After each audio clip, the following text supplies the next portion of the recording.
Assalamualaikum warahmatullahi wabarakatuh. Selamat pagi dan salam sejahtera bagi kita semua.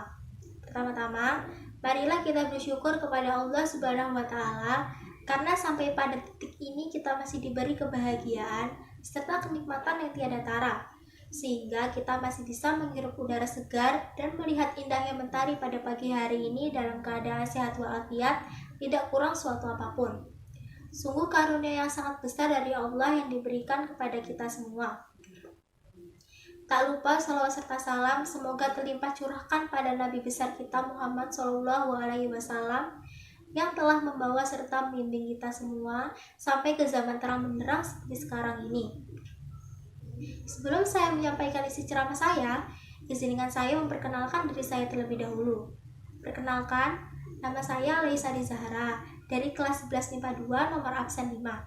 Pada kesempatan kali ini, saya akan menyampaikan sebuah ceramah singkat namun berwasiat untuk kita semua. Ceramah yang akan saya sampaikan adalah tentang radikalisme yang terjadi di Indonesia. Radikalisme adalah paham atau aliran yang menginginkan sebuah perubahan dengan cara kekerasan.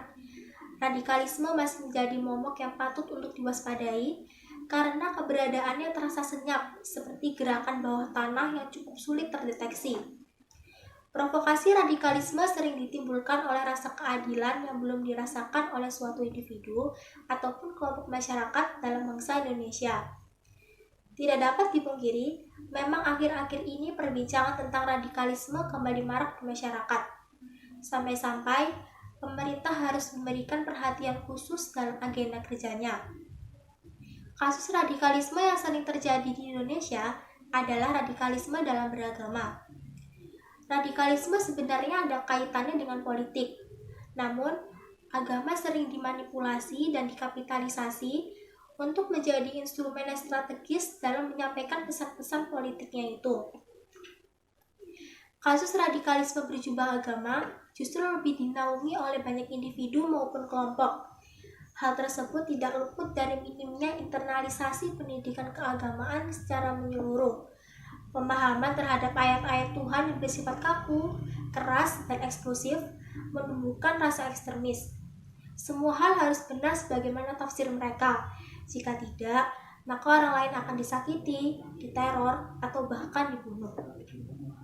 Bukan hanya sekedar isu, apalagi hanyalah narasi belaka. Kita sudah menyaksikan bersama dari media massa, media elektronik, dan dari sumber yang lain bahwa radikalisme yang terjadi di Indonesia ini sangat mengenaskan.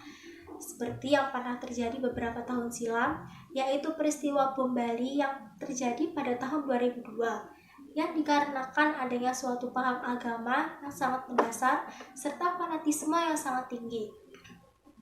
Kasus itu juga terjadi karena kurangnya kesadaran tentang moderasi beragama di Indonesia. Ironisnya, aksi bom Bali merupakan misi berjihad yang lalai dan tipis keimanannya. Hal ini menggambarkan keberadaan komunitas muslim radikal yang ada di Indonesia. Mereka tidak hanya percaya bahwa Islam merupakan satu-satunya pedoman hidup, tapi mereka juga bersedia menggunakan langkah-langkah ekstrim dan kekerasan untuk mereformasi dan mengubah kondisi masyarakat yang sudah ada. Agama sudah semestinya digunakan untuk mencerahkan kehidupan umat manusia, bukan sebagai alat untuk adu domba. Kita harus memahami secara dasar bahwa tidak ada satu agama di dunia ini yang mengajarkan aksi radikalisme. Aksi teror dan propaganda radikal yang melanda Indonesia bukanlah karena adanya pengaruh ajaran agama tertentu, tetapi karena ulah manusia itu sendiri, baik individu maupun golongan yang bersifat radikal dan tidak menginginkan adanya kedamaian. Seharusnya penguatan moderasi beragama yang ada di Indonesia tidak boleh dipahami sebagai upaya untuk memudah-mudahkan ajaran agama atau mengecilkan peran agama dalam kehidupan seharian kita. Justru karena moderasi beragama ini, kita harus memiliki sikap keberagaman dan sikap hormat terhadap paham yang tidak sama, serta selalu menebarkan kedamaian dan kasih sayang di antara kita. Menjauhkan sikap keberagaman dari paham anarkis yang sejatinya tidak berhubungan dengan agama. Perlu kalian ketahui, kelompok orang yang terlibat dalam kasus radikalisme ini bukan hanya orang dewasa, justru para generasi muda banyak yang ikut terlibat dalam kasus ini. Para generasi muda saat ini banyak yang tidak memiliki pemikiran terbuka, makin mengalami radikalisasi, dan makin tidak toleran. Kita, sebagai generasi muda, jangan sampai terlibat dalam kasus radikalisme seperti itu. Kita harus bisa mencegah terjadinya radikalisme yang ada di Indonesia, karena generasi muda sangat rentan terhadap paparan paham radikalisme. Kitalah yang menentukan masa depan bangsa ini. Jika kasus radikalisme sering terjadi di negeri kita, Indonesia tidak akan bisa menjadi bangsa yang kuat dan cerdas. Apa kalian semua mau negara kita dianggap seperti itu? Tidak kan? Maka dari itu, kita harus mencegahnya agar persatuan dan kesatuan di negara ini tetap terjaga.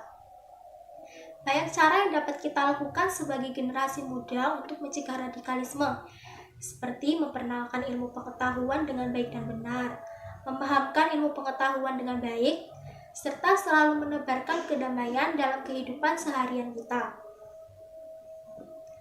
Indonesia sebagai bangsa yang beragam akan suku, agama, golongan, serta budaya, berharap pada generasi mudanya. Jika generasi muda berpandangan eksklusif dan miskin toleransi, maka gesekan antar kelompok serta golongan tidak akan terelakkan. Konflik selalu menjadi pemandangan di keseharian kita. Hal ini mesti menjadi perhatian para generasi muda untuk bisa menciptakan perdamaian. Oleh karena itu, mari bersama-sama untuk saling mendukung dan saling memberi semangat untuk selalu bangkit bersama. Apa yang kita perlukan untuk menghadapi potensi ancaman ini adalah kebersamaan kita semua. Jika kita berani dan bersatu menjadikan radikalisme sebagai musuh bersama, maka kedamaian akan selalu terjamin di negeri kita, Indonesia. Sebuah awal pasti ada akhirnya. Begitu juga dalam ceramah yang saya sampaikan. Saya kira sampai di sini ceramah yang dapat saya sampaikan. Dari banyak kata yang telah terucap dan dari banyak hal yang telah kita simak bersama-sama, semoga itu semua bermanfaat bagi kita semua. Apabila ada kata-kata yang kurang berkenan, saya mohon maaf. Penjahit benang membawa peti, pergi ke pasar membeli kebaya. Saya pamit undur diri. Terima kasih atas perhatiannya. Selamat pagi. Wassalamualaikum warahmatullahi wabarakatuh.